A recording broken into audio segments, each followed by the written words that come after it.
Good morning, hockey fans. This is Stephen Heisler with HeisHockey.com, the Victorious Hockey Company, and the Junior Hockey Discussion Group on Facebook. You are watching the Junior Hockey Morning Show. We are on the World Sports Broadcasting Network, WSBN.TV, Facebook, X, YouTube, anywhere else? What? WSBN. I said that, WSBN.TV. Got all the bases covered this morning. So today's article, get what you pay to play for. Yeah, this won't be very popular again today, but I'm kind of famous for that. Not always going to say things that are politically correct. Might rub a few people the wrong way, and that's okay. That's going to happen on occasion. But above all, I'm a player's guy. I'm always been more of a player's advocate for the game than anything else.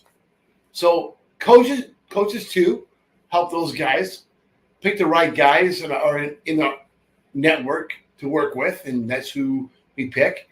We usually find coaches that are doing things the right way, regardless of the consequences. I like that. So, do you want to make a room full of coaches really nervous? I do this all the time. One way to really get their cackles up, raise the hair on the back of their necks, is the idea of making pay-to-play player agreements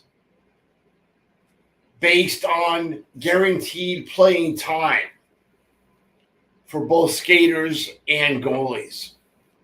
Yes, they don't want to talk about this. Contracts will actually say there is no guarantee of playing time. But this is a new day, a new time in our game. There are junior teams across the continent under various levels of play and various governing bodies or no governing bodies at all. There's never been a time in our game's history when a player has more options.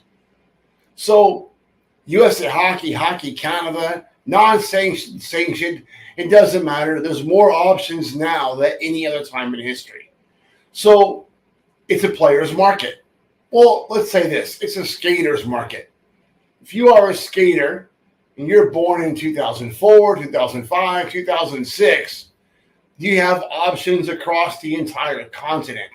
For 2006s, you can play youth hockey, you can play junior hockey, you can play prep school hockey, options galore. You don't have to spend $25,000 anymore. You don't have to go play in the East Coast and pay really 5 figures to play in the team. There are other options. And now those options are coming with guaranteed playing time. Look, in the past, teams have tried to front load their contracts to get a lot of their money up front to really limit your options.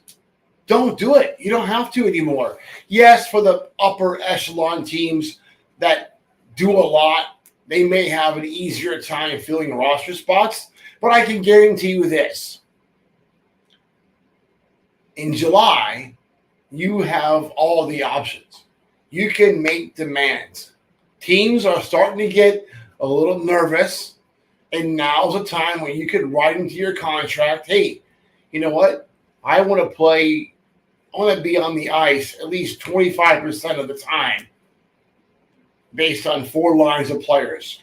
If you're a skater, you should be able to get 25% of the playing time, especially even straight playing time. And demand it. Get it. With Instat and stats the way they work, not rolling lines doesn't make any sense anymore. Long gone is a time when teams can roll out the top 2 lines of all 20 bombs and roll over players and teams. Those days are long gone.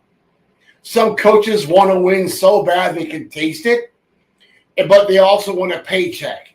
So they'll sign 30 guys, doesn't matter how bad they are, trade off some guys that he can, then bring in another 2 lines of guys with a goalie that he can depend on, and not even play the other guys for most of the time the rest of the season.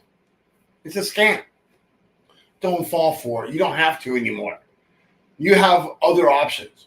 And now, if you don't front load that contract, you can utilize those. If a team's not playing you, go somewhere else. There are other places you can go. This is probably one of the areas where having an advisor makes a lot of sense. If your advisor is not telling you this, you probably need to find another advisor. Our fees are roughly $3,000 a year. In almost every case, for the pay-to-play skater, we are able to save our families way more than the $3,000 annual fee. So you basically get an advisor for nothing. So why go at it alone? You shouldn't. You're actually wasting money. You have maybe a month and a half more of free time on your hands. Get busy. Other kids are. If you plan on moving up the ladder of development, don't be sitting around playing golf and drinking beer. You better be after it. You better be able to hit the camps and training camps with everything that you have. A lot of kids are noticing they've been in North American Hockey League camps or NCDC camps, and they did not get invitations to training camp. I wonder why. You better be working on your craft. You better be working on endurance.